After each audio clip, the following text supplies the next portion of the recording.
This is your Diamond Insight for tonight of Bahati MP Charles Chalwe being battered. If the Patriotic Front leadership at provincial or national level does not search for its cadres who assaulted Bahati Member of Parliament Charles Chalwe and hand them to law enforcement agencies for prosecution, then we can conclude that the ruling party condones political violence. In the same vein, if police do not quickly arrest Mr. Chalwe's assailants, then the law enforcement agencies should share the blame for violence in the political arena. News coming from Mansa in Luapula province that some cadres assaulted Mr. Chalwe, the Honourable Member of Parliament for Bahati constituency on Sunday, is not only depressing but also disheartening. Why should a person be beaten because they are stingy?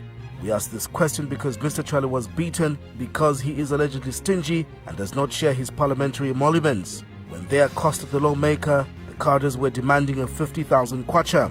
Now, just because Mr. Chalwe did not have the money, the cadres proceeded to beat him up after dragging him out of a room at a motel in Mansa.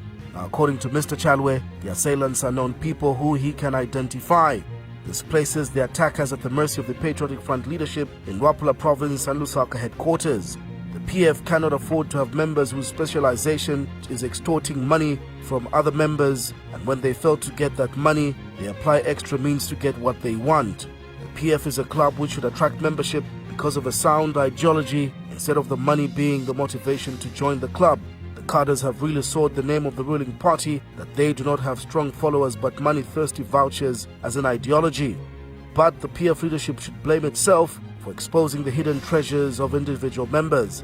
There are some PF leaders who have become Father Christmas after entering Parliament. They have made it look like Parliament is an ocean of money in which members of Parliament swim in. But even if Parliament had all the money and MPs are heftily paid, salaries and allowances are not for communities unless the person involved wants to donate to the public. It is therefore criminal for anyone to demand any other person's salary earnings. The police should track down the criminals and bring them to book to account for their actions. If nothing is done to stop the rot, the cadres might target another member of Parliament with the sole aim of extorting money.